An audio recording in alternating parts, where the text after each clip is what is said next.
Movie की starting हमें एक मर्डरर को दिखाते होती है जो एक सुनसान जगह पर अपनी कार को रोककर उसमें से एक लाश को बाहर निकाल रहा है। वो उस लाश के टुकड़े करता है और वो गड्ढा खोदकर उसे जमीन में गाड़ देता है। अब इस खतरनाक रोड पर हम जैक नाम के एक आदमी को देखते हैं जो सड़क के किनारे खड़ा होकर यहाँ से गुजरने वाली गाड़ियों से लिफ्ट मांग रहा है। जैक जिस जगह पर खड़ा होकर लिफ्ट मांग रहा था वहाँ पर एक साइन बोर्ड लगा हुआ था और उस पर लिखा हुआ था कि ये जगह बहुत ही खतरनाक है, इसलिए कोई भी किसी को लिफ्ट ना दे। अब इसी डर की वजह से कोई भी कार वाला जैक को लिफ्ट नहीं दे रहा था और काफी देर से लिफ्ट ना मिलने की वजह से वो काफी परेशान हो चुका था, जिसके बाद में अब वो पैदल ही आगे बढ़ने लगता है। अब तभी उसके सामने से एक कार आती हुई दिखाई देती है जिसमें एक कपल बैठे हुए थे। वो दोनों आपस में लड़ रहे थे और अचानक से वो कार सड़क के किनारे पर जाकर रुक जाती है। जैक अब कार के करीब जाकर देखता है और उसे ऐसा लग रहा था कि वो लड़का उस लड़की को मार रहा है। यह देखकर जैक उस लड़के को गाड़ी से खींचकर बाहर निकालता है और वो उसे मारना शुरू कर देता है। वो लड़का अब गुस्से में आकर उस लड़की को अपनी कार से बाहर उतार देता है और वो लड़का जैक से यहाँ ये कह के चला जाता है कि ये लड़की एक साइको पागल है। ये लड़की जो थी वो अपना नाम वेरोनिका बताती है और वो कहती है कि वो इस जगह पर अक्सर आती रहती है क्योंकि मुझे घूमने फिरने का काफी शौक है।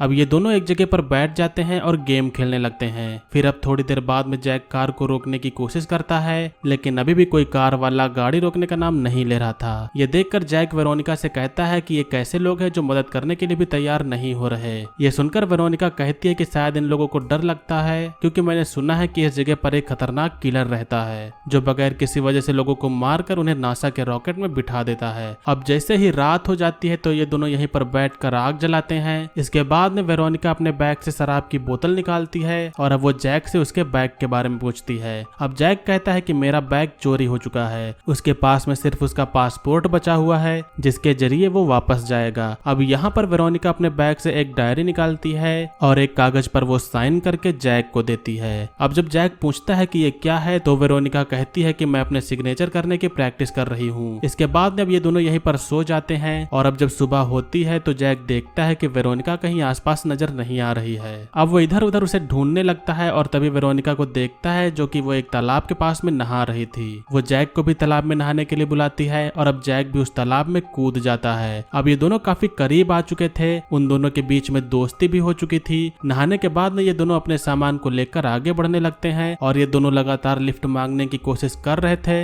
लेकिन कोई भी कार रुकने का नाम नहीं ले रही थी। अब जब ये थोड़ा आगे जाते हैं तभी अचानक से एक कार आकर इनके सामने रुकती है। जब ये उस कार के पास में जाते हैं तब उसमें बैठा हुआ आदमी अपना नाम ग्रिजर्ड बताता है। वो इनको लिफ्ट देने के लिए भी तैयार हो गया था। वेरोनिका उस आदमी को देखकर थोड़ा घबरा रही थी और वो उसकी कार में बैठने के लिए भी तैयार नहीं थी, लेकिन जैक के कहने पर कि हमारे पास में इसके अलावा कोई भी ऑप्शन नहीं है तो वो बेमन से उसकी कार में बैठ जाती है। ग्रिजर्ड इनसे कहता है कि मेरा घर यहीं पर पास में ही है, इसीलिए तुम लोग अगर चाहो तो आज रात के लिए वहीं रुक सकते हो और जैसे ही सुबह होगी मैं तुम दोनों को उस जगह पर छोड़ आऊंगा जहां तुम जाना चाहते हो। अब थोड़ी देर ड्राइव करने के बाद जल्द ही ग्रिजर्ड का घर आ जाता है। यह घर काफी बड़ा था। वेरोनिका और जैक जब घर के अंदर जाते हैं तो यहाँ पर ग्रिजर्ड की वाइफ थी जो उन दोनों का वेलकम करती है। ग्रिजर्ड की वाइफ उन दोनों को उनका कमरा दिखाते हुए आराम करने के लिए कहती है और उधर ग्रिजर्ड वेरोनिका को अपने साथ में ले जाकर उसका रूम दिखाता है। उधर जैक अपने रूम में जाते ही बेड पर लेट जाता है। वो काफी थका हुआ था जिससे उसे जल्द ही नींद आ जाती है। अब जब उसकी आंख खुलती है तो शाम हो चुकी थी। वो उस रूम में यहाँ पर एक बॉक्स को देखता है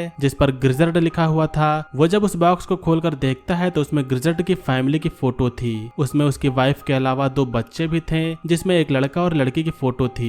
इन फोटो को देखकर जैक को पता चल चुका था कि ग्रिजर्ड के 2 बच्चे भी हैं, लेकिन हैरान कर देने वाली बात यहाँ पर यह थी कि उसने अभी तक किसी भी बच्चे को इस घर में नहीं देखा। अब रात का खाना खाने के बाद में जैक वेरोनिका से मिलने के लिए जाता है। वेरोनिका यहाँ घर के टेरेस पर खड़ी होकर सिगरेट पी रही थी। यहाँ पर वेरोनिका जैक को अपने बारे में बताते हुए कहती है कि मेरा एक भाई भी था जिसका बचपन में ही एक ट्रक एक्सीडेंट में मौत हो गई थी और मेरे कोई भी माँ बाप नहीं है, मैं बिल्कुल ही अकेली हूँ। ये सुनकर जैक को बहुत ही बुरा लगता है और फिर वो थोड़ी देर बाद में वापस नीचे आकर गेट के पास बैठ जाता है। जैक उससे कहता है कि कल सुबह होते ही मुझे अपने घर वापस जाना होगा क्योंकि मेरे घर वाले मुझे लेकर काफी ज्यादा परेशान हो रहे होंगे। यहाँ पर वो ग्रिजर्ड से उसके बच्चों के बारे में भी पूछता है। तब ग्रिजर्ड कहता है कि मेरे तो कोई भी बच्चे नहीं हैं। यह सुनकर जैक को बहुत ही अजीब लगता है और वो सोचने लगता है कि जिन बच्चों की फोटो उसने देखी थी आखिर वो कौन थे।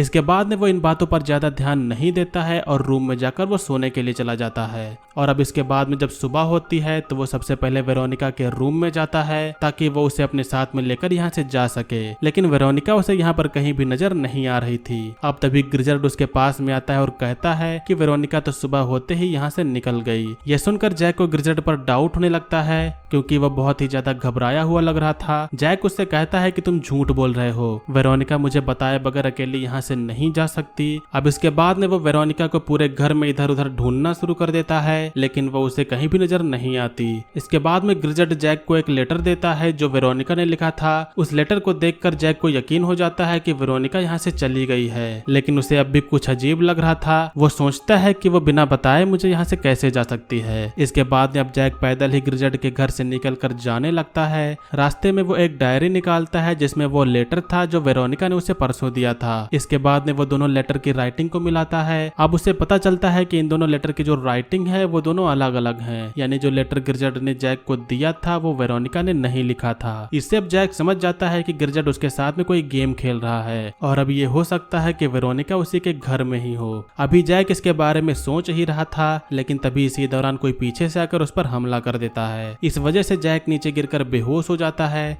थोड़ी देर बाद में जब उसे होश आता है तो वो अपने आप को एक ट्रक में पाता है जिसमें कुछ मरे हुए जानवर पड़े हुए थे। एक्चुअली यहाँ पर एक बूढ़े आदमी ने जैक को किडनैप कर लिया है। वो बूढ़ा आदमी जैक को कुर्सी पर बांधकर बिठा देता है। वो जैक के पास में टेबल पर खाना रखता है और अब वो उसकी फोटो खींचना शुरू कर देता है। ये देखकर जैक को समझ में नहीं आ रहा था कि आखिरकार यहाँ पर ये बूढ़ा आदमी ऐसा क्यों कर रहा है। इसके बाद में वो जैक के हाथ को बांधकर उसके मुंह पर टेप लगाता है और उसे वो ट्रक में डालकर अब दूसरी जगह पर ले जा रहा था। इसके बाद में वो उसे बेहोशी का इंजेक्शन देने लगता है। अब तभी उसे अपने घर के किचन में से धुआं आता हुआ दिखाई देता है। जब वो आदमी देखने के लिए जैसे ही अपने घर में जाता है तभी जैक इसका फायदा उठाते हुए अपने हाथों की टेप को एक कील से काट लेता है। इसके बाद अब वो भागकर दोबारा ग्रेस के घर पर पहुंच जाता है जो अपनी वाइफ के साथ गाड़ी में कहीं जा रहा था। उनके जाते ही वो अब ग्रिजर्ड के घर पर आकर दोबारा वेरोनिका को ढूंढना शुरू कर देता है। अब तभी वो एक रूम में वेरोनिका को देखता है जिसे उन लोगों ने बांध कर रखा हुआ था।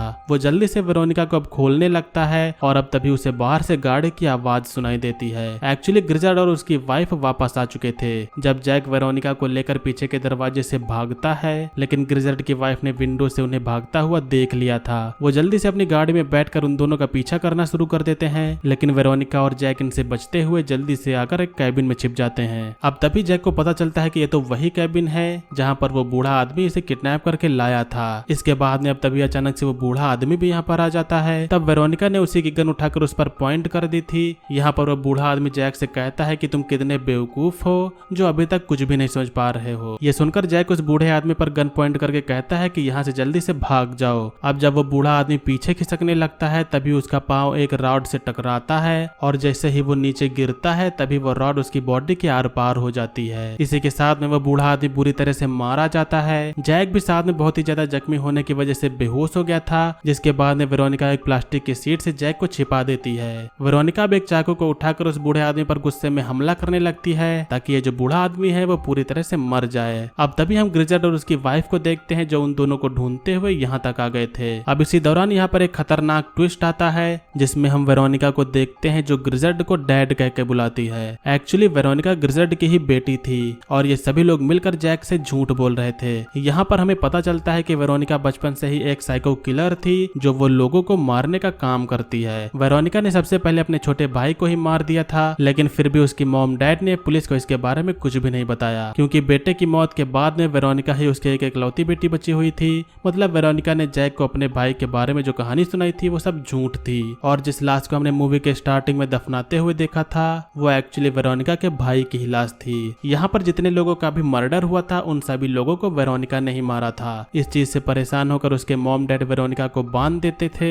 लेकिन वो उस लड़के के साथ में भाग गई थी जो मूवी के स्टार्टिंग में कार में उसके साथ में लड़ रहा था। लेकिन जब उस लड़के को रियलिटी पता चल गई कि वो एक साइको मर्डरर है तब उसने उसे रास्ते में ही उतार दिया। जब ग्रिजर्ड अपनी बेटी को चारों तरफ ढूंढ रहा था तब उसने वेरोनिका को जैक के साथ में देखा तो उसने झूठ बोलकर इन दोनों को अपने घर ले आया। अब जब ग्रिजर्ड को दोबारा ऐसा लगने लगा कि वेरोनिका अब जैक को भी मार देगी तब उसने वेरोनिका को पकड़कर दोबारा से बांध दिया था और फिर इसके बाद में ग्रिजर्ड ने उस बूढ़े आदमी को पैसे देकर जैक को बेहोश करवा दिया और उसने उससे कहा था कि इसे ट्रक में डालकर टाउन के बाहर छोड़ दो ताकि वो वेरोनिका का शिकार होने से बच जाए। इसका मतलब ये था कि ग्रिजार्ड, उसकी वाइफ और ये बूढ़ा शख्स तीनों मिलकर जैक को अब तक बचा रहे थे। अब तभी हम जैक को देखते हैं जिसे अब होश आ गया था। वो गन लेकर ग्रिजार्ड की गाड़ी के सामने आ जाता है और उससे कहता है कि वेरोनिका को छोड़ दो, नहीं तो मैं तुम्हें जान से मार दूंगा। इसके बाद में वेरोनिका कार से जल्दी से उतरकर जैक के पास में आ जाती है। वेरोनिका की मॉम अब कुछ सच्चाई बताने वाली होती ही है कि इससे पहले वेरोनिका ने गन से अटैक करके उसे बेहोश कर दिया था। अब इसके बाद में वो अपने डैड को भी बांधकर उसके मुंह पर टेप लगा देती है और फिर वो वेरोनिका को अपनी गाड़ी में बिठाकर अपने साथ में ले जाती है। रास्ते में जैक यहाँ पर बहुत ही खुश नजर आ रहा था और वो वेरोनिका से कह रहा था कि शुक्र है कि तुम्हारी जान बच गई, लेकिन एक्चुअली वो बेवकूफ ये नहीं जानता था कि उसकी मौत तो उसके सामने ही बैठी हुई है। अब वो आंखें बंद करके सुकून के साथ में बैठ जाता है। इधर अब वेरोनिका धीरे धीरे अपने चाकू की ओर बढ़ती है। वो ये भी सोच रही थी कि जैक को मार के वो एक ऐसी जगह चली जाएगी जहां से उसके मॉम डैड उसे कभी नहीं ढूंढ पाएंगे। और इसी सस्पेंस के साथ में ये मूवी यहीं पर एंड होती है। तो ये थी 2015 की एक हॉरर मिस्ट्री मूवी का एक्सप्लेनेशन। मूवी का नेम है रोड गेम्स। उम्मीद करता हूँ कि आप लोगों ने मूवी के एक्सप्लेनेशन को एंजॉय किया होगा। मूवी का एक्सप्लेनेशन आपको पसंद है तो वीडियो को लाइक करिएगा। चैनल पर अगर आप लोग नए हो तो सब्सक्राइब करिएगा। आज की वीडियो के लिए बस इतना ही, मिलेंगे अगली वीडियो में। तब तक के लिए बाय।